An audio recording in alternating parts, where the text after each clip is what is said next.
Olá, irmão. Você já teve uma revelação ou conhece alguém que já teve? Como sabe que vem de Deus? Hoje vamos falar sobre isso. No último vídeo, falamos sobre a existência de espíritos imundos e como nos afastam de Deus. Nesse vídeo, vamos tratar da sua origem. Por ser um assunto complicado, não podemos crer que o nosso parco conhecimento seja suficiente. Por isso, melhor é usar o conhecimento das Escrituras. E não se esqueça de atentar para os textos base indicados na mensagem ou na tela.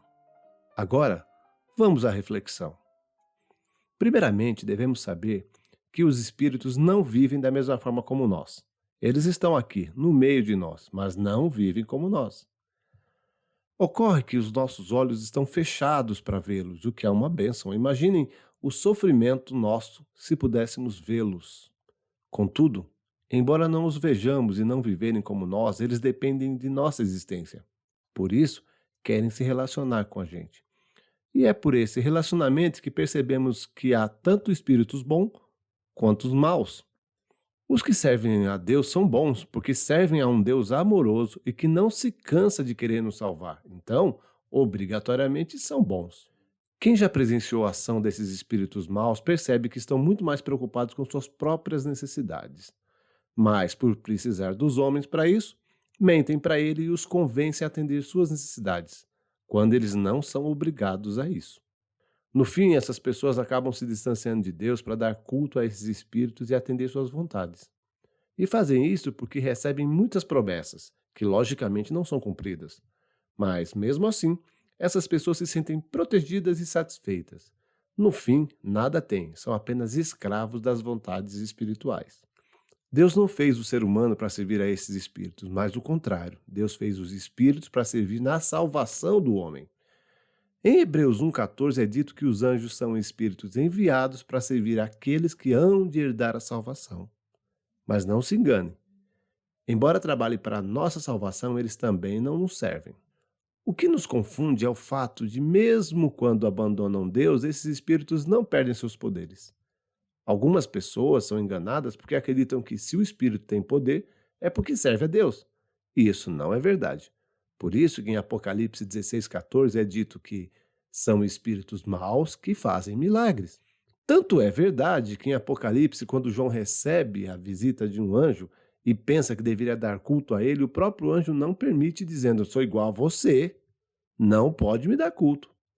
E é exatamente assim que age um espírito de Deus, porque aqueles que agem de forma diferente estão automaticamente abandonando o serviço a Deus e passam a servir a seus próprios interesses. E por isso, cercam os homens de mentiras para receber culto deles. No livro de Judas 1,6 diz o seguinte: "Lembrem dos anjos que não ficaram dentro dos limites da sua própria autoridade, mas abandonaram o lugar onde moraram. Eles estão amarrados com correntes eternas." Ou seja, para não cair na conversa desses espíritos, é preciso conhecer bem a palavra de Deus. Paulo nos ensinou em 2 Coríntios 11,14 que o próprio Satanás se disfarça de anjo de luz e faz isso para enganar as pessoas. Em 1 João 4 é dito que não podemos acreditar em qualquer espírito, mas que devemos sempre os colocar à prova. E como fazer isso? Comece por analisar se o que ele disse tem conexão com a Bíblia. Depois analise as intenções do espírito. Lembrando que os espíritos que ainda servem Deus apenas querem servir a nossa salvação. Por isso não aceitam culto e nada querem para si. Ou seja, se agirem diferente disso, com certeza não são anjos de Deus. E Deus, tentando fazer com que não caíssemos nessa conversa, proibiu que tenhamos acesso a eles por qualquer meio. Por isso, em Deuteronômio 18 diz que não devemos nem sequer aturar as pessoas que fazem ou ensinam isso. Ou seja, quando observamos as histórias dos encontros desses espíritos com Jesus, fica claro que eles reconhecem Jesus como seu superior. E mais, que sabem que estão agindo errado e que esperam a punição final. Mas se eles ainda estão trabalhando fortemente hoje, é porque de alguma forma estamos permitindo que façam isso. Assim, o bom cristão deve se afastar de qualquer espírito que não venha de Deus. E aqueles que se dizem vir de Deus, devemos verificar se são mesmo servos do Altíssimo, pois, por pura tolice, você pode estar servindo ao diabo e será finalmente condenado com ele.